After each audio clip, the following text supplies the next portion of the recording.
7 നിറങ്ങൾ. ഓക്കെ, പിന്നെ വേറെ എന്തെങ്കിലും പ്രത്യേകത ഉണ്ടോ? മഴ പെയ്യുമ്പോഴാണ് കാണുക. മഴവില്ലിന് എന്തെങ്കിലും പ്രത്യേകത ഉണ്ടോ എന്നാണ് ഞാൻ ചോദിക്കുന്നത്.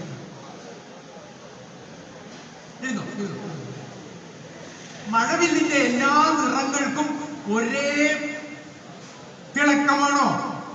അപ്പൊ ഇനി ഒന്നും കൂടി നോക്കണം അല്ലെ, നമ്മൾ നേരത്തെ അങ്ങനെ നോക്കിയിട്ടില്ല.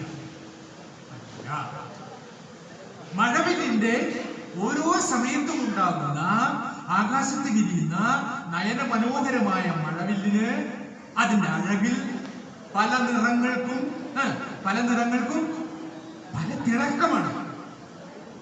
ഇനി നമ്മുടെ ബുദ്ധിമണ്ഡലത്തിലേക്ക് നമ്മുടെ ബുദ്ധിമണ്ഡലത്തിൽ ഞാൻ കുറച്ച് എഡ്യൂക്കേഷണൽ സൈക്കോളജി കൂടി പഠിച്ചിരുന്നു.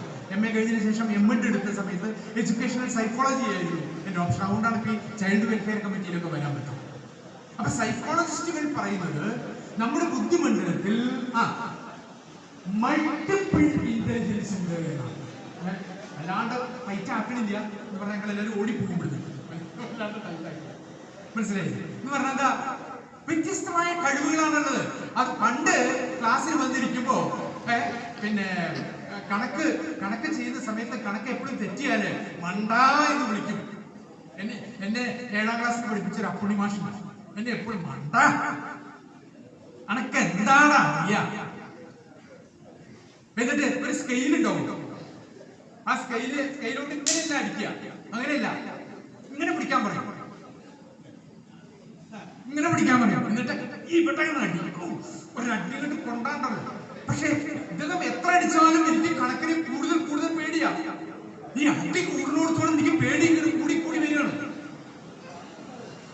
പല ആൾക്കാരും പറയാറുണ്ട് അടി നല്ലോണം ഉണ്ടായാലാണ് കുട്ടി നന്നായിട്ട്.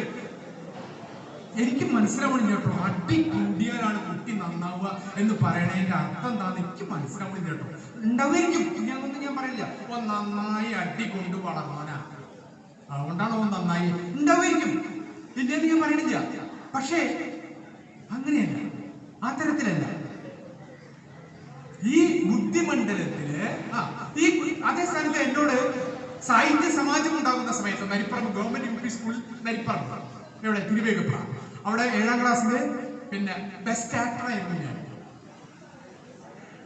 അതിമനോഹരമായിട്ട് മലയാളം കവിത ചൊല്ലുമായിരുന്നു.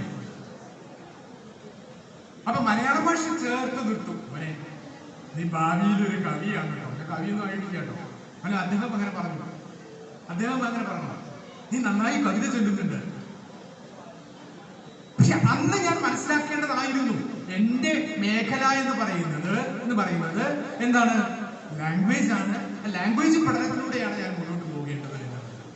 അപ്പോ നമ്മുടെ ബുദ്ധിമണ്ഡലത്തില് ഇങ്ങനെ മിന്നി തിളങ്ങുന്ന ഏത് മണ്ഡലമാണ്, ഏതാണ് വളരെ കൃത്യമായി എന്റെ ടേസ്റ്റ് എന്താണ്, ടേസ്റ്റ് രുചി, എന്തിനുള്ള രുചി, കുട്ടിയെ സംബന്ധിച്ചിടത്തോളം എന്തിനുള്ള രുചി, മുന്നോട്ട് പോകാൻ.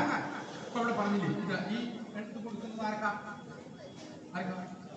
ജാബിർ. എന്താ ജാബിറിനെ പറ്റി പറഞ്ഞത്? ജാബിറിനെ പറ്റി പറഞ്ഞത് എന്താ? ജാബിറിനെ പറ്റി പറഞ്ഞത് തെലങ്കാന സംസ്ഥാനത്തെ പ്രതിനിധീകരിച്ചുകൊണ്ട് ഫുട്ബോൾ പ്ലെയറായി മാറുന്നു എന്ന് പറഞ്ഞാൽ ഈ ഇന്റലിജൻസിലെ ഫിസിക്കൽ ഇന്റലിജൻസ് എന്ന് പറഞ്ഞ സാധനം,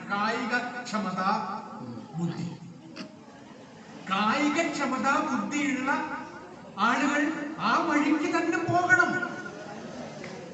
പക്ഷേ നിർഭാഗ്യവശാൽ പല രക്ഷിതാക്കളും പല രക്ഷിതാക്കളും നല്ല ഓട്ടക്കാരനാണെങ്കിലും, നല്ല ഹൈജമ്പ് ചാട്ടക്കാരനാണെങ്കിലും, നല്ല ക്രിക്കറ്റ് പ്ലെയർ ആണെങ്കിലും ആ കുട്ടികളോട് പറയും, വേണ്ടട്ടോ നിർത്തിക്കണം, അതിന്റെ കളി നിർത്തിക്കോ, അങ്ങനെ കേട്ടോ +2 കഴിഞ്ഞ് അതുകൊണ്ട് നീ എന്ത് ചെയ്തോ നിർത്തിക്കോ.